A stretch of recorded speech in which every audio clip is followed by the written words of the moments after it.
Hello everyone, আসসালামু আলাইকুম। কক্সবাজার থেকে ওয়েলকাম করছি আমি আপনাদের সবাইকে। ঢাকা থেকে কক্সবাজার এলাম, আর কক্সবাজার এসে আমি সি বিচে যাব না, আসলে এটা কল্পনা করাও অবাস্তব একটা কথা, বাট এটাই ঘটেছে আমাদের সাথে।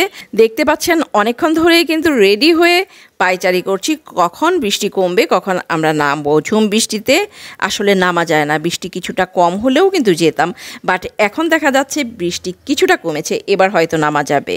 যদিও কিছুটা কমেছে, এখনও কিন্তু বৃষ্টি আছে এবং সেটা কিন্তু যথেষ্ট বৃষ্টি আছে। আসলে ক্যামেরায় কি আসছে আমি বুঝতে পারছি না, অনেক বৃষ্টি, আমরা সবাই কিন্তু ভিজে যাচ্ছি, তারপরেও আর কিন্তু আমাদের অপেক্ষা সহ্য হচ্ছিল না। আর আমরা যেই হোটেলটাতে উঠলাম সেখান থেকে একদমই হাঁটার রাস্তা। আমরা উঠেছি হোটেল সি ভিউতে, আর এই হোটেলের প্রাইসটা আপনাদের জানাই, আমরা নর্মালি কিন্তু 5,500 টাকা, আর এখন যেহেতু আমরা সিজন ছাড়া এসেছি আমাদের কাছ থেকে নিয়েছে 4,500 টাকা। আচ্ছা, যাই হোক, এখন কিন্তু বৃষ্টির মধ্যেই আমরা এনজয় করছি, প্রচুর বৃষ্টি দেখতেই পাচ্ছেন। আসলে মনোমুগ্ধকর নৈসর্গিক সৌন্দর্যে কিন্তু ভরা আমাদের এই কক্সবাজার। সাগরের নীল জলরাশি, ঢেউয়ের গর্জন এবং দীর্ঘতম সমুদ্র সৈকত এই কক্সবাজার। সারি সারি সবুজ ঝাউবন, পাহাড়, ঝর্ণা আর নরম বালির মাঝে দীর্ঘ অপরূপ সৈকত আমাদের কক্সবাজার। সাগরের নীল পানি আর ঢেউয়ের গর্জন, সাথে হিমেল হাওয়া, এই যেন রূপকথার এক পরিবেশ। আসলে আমরা কিন্তু বাংলাদেশে যারা আছি প্রত্যেকেই কিন্তু কক্সবাজারে এসেছি, এবং কক্সবাজারের এই সৌন্দর্য সবাই কিন্তু কম বেশি উপভোগ করেছি। নৈসর্গিক সৌন্দর্যে ভরা পৃথিবীর দীর্ঘতম সমুদ্র সৈকত আমাদের বাংলাদেশের এই কক্সবাজার। সৃষ্টিকর্তা যেন রূপসী বাংলার সব রূপ একসাথে ঢেলে দিয়েছে এই বালুরাচলে। সুবহানাল্লাহ, এত সুন্দর সৃষ্টি আমরা নিজের চোখে দেখতে পাচ্ছি। 120 কিলোমিটারের দীর্ঘ দর্শনীয় সমুদ্র সৈকতের কারণে কিন্তু প্রতি বছর দেশের বিভিন্ন প্রান্ত থেকে ভ্রমণ পিপাসু যারা ভ্রমণ করতে পছন্দ করেন, পর্যটক প্রাকৃতিক সৌন্দর্যের লীলাভূমি কক্সবাজারে ঘুরতে আসে। নাজিরার টেক থেকে শুরু করে শাহপুরী দ্বীপ পর্যন্ত বিস্তৃত সৈকতের বেলাভূমি। ভ্রমণকারীরা কক্সবাজার থেকে টেকনাফ পর্যন্ত সাগরের পাড় ঘেঁষে বয়ে যাওয়া মেরিন ড্রাইভ প্রাণবন্ত হয়ে উপভোগ করতে থাকে। সুদীর্ঘ সমুদ্র সৈকত, দিগন্ত বিস্তৃত নীল সমুদ্র, বড় পাহাড়, বৌদ্ধ মন্দির আর প্যাগোডা সহ নানান আকর্ষণ নিয়ে গড়া পর্যটন রাজধানী কক্সবাজারে পা রাখলেই সাগর তীরে বেড়াতে মন চাইবে অবশ্যই সবার, আমাদের মতো। এই বর্ষা মৌসুমে সাগরের লোনা জলে বৃষ্টি স্নান আর সূর্যাস্তের নয়নাভিরাম দৃশ্য অবলোকন সহ শরীরের প্রশান্তি জোড়াবে। ভোরে স্নিগ্ধ আলোয় সমুদ্র সৈকতের ভিন্ন রূপ, আর সন্ধ্যার পরে প্রাকৃতিক সৌন্দর্যে, বিশেষ করে পূর্ণিমার রাতে আকাশের উজ্জ্বল চাঁদ সমুদ্রের জলে প্রতিফলনের দৃশ্য আনন্দের। যদিও বৃষ্টির ভিতরে আমরা দেখতে পারবো কিনা সেটা সন্দেহ আছে কিছুটা, বাট এতে কিন্তু আমাদের খুব একটা আফসোস নেই, কারণ আমরা যেই সৌন্দর্য উপভোগ করব, যত সৌন্দর্য উপভোগ করব ততটাই কিন্তু অনেক অনেক বেশি আনন্দময়। কক্সবাজার জেলায় আছে মাতামুহুরী, বাঘখালী, রেজু, কোহালিয়া ও নাফ নদী। উপভোগ করা যায় মহেশখালী, কুতুবদিয়া, সোনাদিয়া, শাহপুরী দ্বীপ ও সেন্ট মার্টিন দ্বীপের প্রাকৃতিক সৌন্দর্য। কক্সবাজার এসে যে শুধু সমুদ্র সৈকতই দেখবেন সেটা কিন্তু নয়। কক্সবাজারের দর্শনীয় স্থানগুলো হলো Burmese market, hilltop rest house, Laboni point, পাহাড় ঝর্ণা, হিমছড়ি, পাথরের সৈকত, ইনানি, নাইখ্যাংছড়ি লেক ও ঝুলন্ত ব্রিজ, রামু বৌদ্ধবিহার, রাবার বাগান, Dulahazara safari park, Kolatoli beach, long marine drive, radiant fish aquarium, Dariyanagar, নয়নাভিরাম প্রবাল দ্বীপ, সেন্ট মার্টিন, সোনাদিয়া দ্বীপ, পাহাড়ি দ্বীপ, রামু বৌদ্ধ মন্দির, কক্সবাজার বৌদ্ধ মন্দির, সোনাদিয়া দ্বীপ, ইতিহাসখ্যাত কানারবাজার গুহা, রাখাইন পল্লী ভ্রমণ পিপাসু পর্যটকদের আকৃষ্ট করে। তাছাড়া নানা রকম জিনিসের পসরা সাজিয়ে সৈকত সংলগ্ন এলাকায় রয়েছে ছোট বড় অনেক দোকান, যা পর্যটকদের বাড়তি আকর্ষণ করবে অবশ্যই।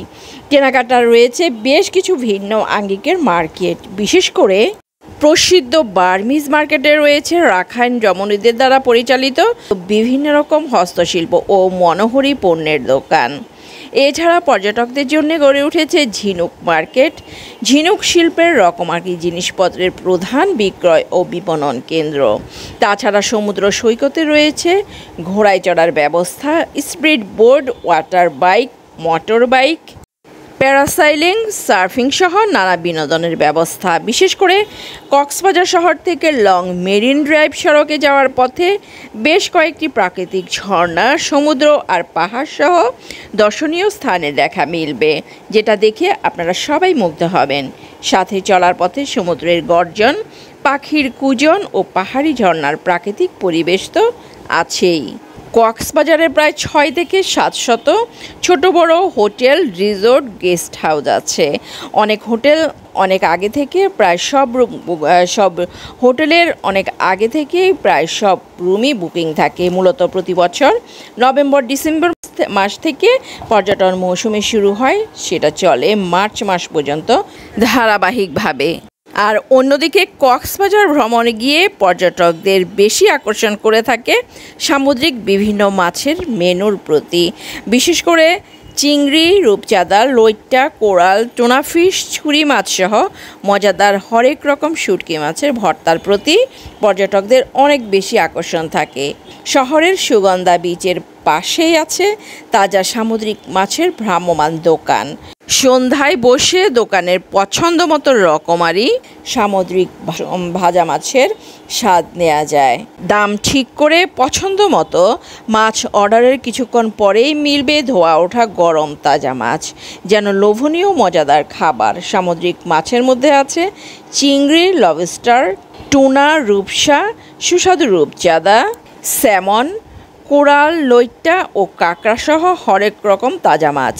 এছাড়াও রাতে সমুদ্রের পাড়ে আড্ডার মাঝে বিভিন্ন ধরনের সামুদ্রিক বড় মাঝারি মাছ এবং মাছের বারবিকিউ পাওয়া যায়। কক্সবাজারে রয়েছে আন্তর্জাতিক মানের বেশ কয়েকটি হোটেল, মোটেল ও রিসোর্ট। এছাড়া রয়েছে ছোট বড় বিভিন্ন মানের অনেক রিসোর্ট, হোটেল ও বোর্ডিং হাউস। বর্তমানে কক্সবাজারের হোটেলগুলোতে প্রায় 2 লাখ পর্যটকের ধারণ ক্ষমতা আছে। সো আপনি যদি কক্সবাজার যাওয়ার আগে কোনো হোটেল বা রুম বুকিং নাও দেন, সেক্ষেত্রে কিন্তু সমস্যা হবে না। কেননা বুকিং না দিয়ে গেলেও হোটেল পাওয়ার সম্ভাবনা কিন্তু থাকে। কক্সবাজারে ভ্রমণ করতে আসার জন্যে ঢাকা থেকে সরাসরি গাড়ি চলে। এছাড়াও চট্টগ্রাম, খুলনা, সিলেট থেকে কক্সবাজারে সরাসরি বাস সার্ভিস আছে। ঢাকার ফকিরাপুল, আরামবাগ, মতিঝিল সহ বেশ কয়েকটি জায়গা থেকে সরাসরি কক্সবাজারের উদ্দেশ্যে বাস ছেড়ে যায়। এছাড়াও বিমানেও কক্সবাজারে যেতে পারেন। কক্সবাজারের ভ্রমণের উৎকৃষ্ট সময় হলো অক্টোবর থেকে মার্চ মাস পর্যন্ত। আর এই কয়েক মাসকেই কিন্তু সিজন ধরা হয়, মানে শীতকাল যতদিন থাকে ততদিনকেই সিজন বলা হয়। আর বিভিন্ন স্কুল কলেজ বন্ধ থাকার কারণে এই সময়টাকেই সবাই বেছে নেয় কক্সবাজার ভ্রমণ করার জন্যে। এই সময়টায় বৃষ্টি কম হয় এবং গরম কম থাকায় পর্যটকদের ভিড় বেশি থাকে। এই সময়টাকেই পিক সিজন বলা হয়ে থাকে। তাই এ সময়ে ভ্রমণের প্ল্যান করলে অবশ্যই আগে থেকে আপনার কাঙ্ক্ষিত হোটেল বুকিং দিয়ে যেতে হবে। আর নইলে সেখানে গিয়ে রুম পাবেন ঠিকই, বাট হয়তো বা আপনার পছন্দের রুম পাবেন না।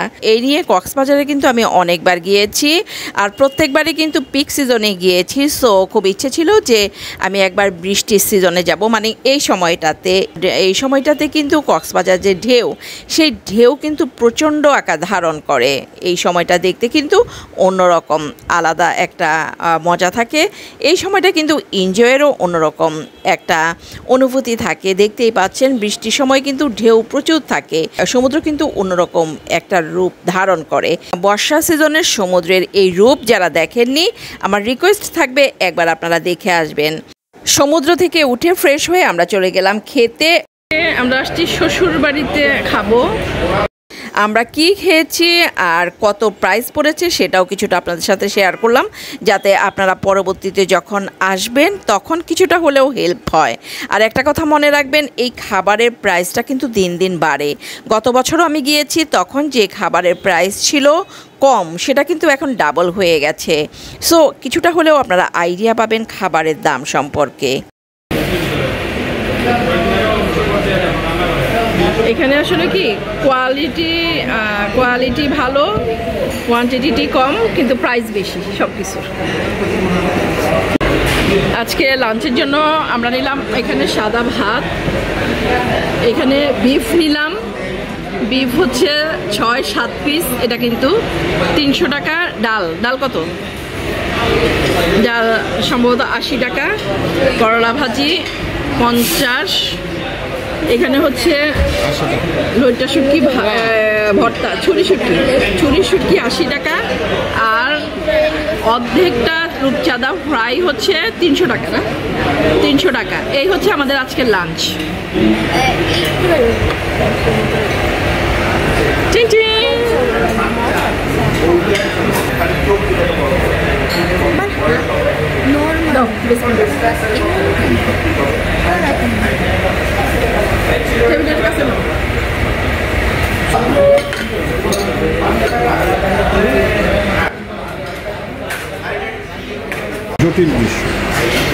জটিল ভাবে কিন্তু মাখানো হচ্ছে ছুরি শুটকি দিয়ে, না ছুরি শুটকি দিয়ে ভাত।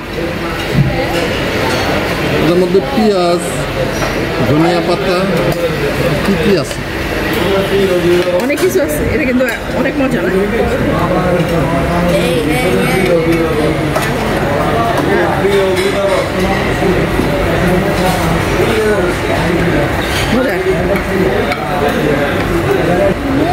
ভালো, বেশ ভালো, বেশ ভালো।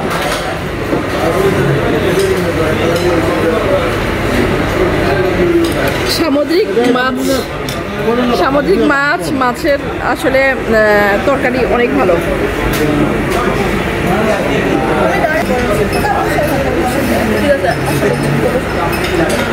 খাও এরকম করো কেন? এমন চাবি কোথায় রাখছে? এরপরে কি দিবা? কি হয়েছে? মজা? আমার মনে হয় ভুঙাটা বেশি মজা হইতো না? এটা মজা? রূপচাঁদা মজা? লইট্টা ফ্রাই তো দেয় নাই। লইট্টা ফ্রাই তো আসছে। লইট্টা ফ্রাই শেষ। আমাদের ভাত মোটামুটি খাওয়া শেষ। এখন নিয়ে আসছে এটা কি? লইট্টা ফ্রাই, লইট্টা মাছের ফ্রাই। হ্যাঁ, এই হচ্ছে আমাদের আজকের খাবার।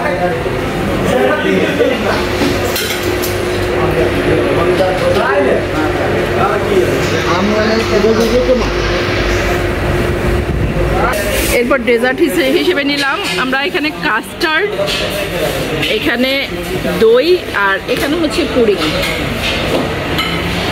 খাওয়ার পর ডেজার্ট কিন্তু চমৎকার হজমের জন্য কাজ করে। এই কাস্টার্ডের দাম হচ্ছে 150, পুডিংটা হচ্ছে 80 টাকা। আর দই কত? কন্টেন্টগুলি নাই। এই দই কত করে? দই কত? 80 টাকা। কি কি একজন জানে কি?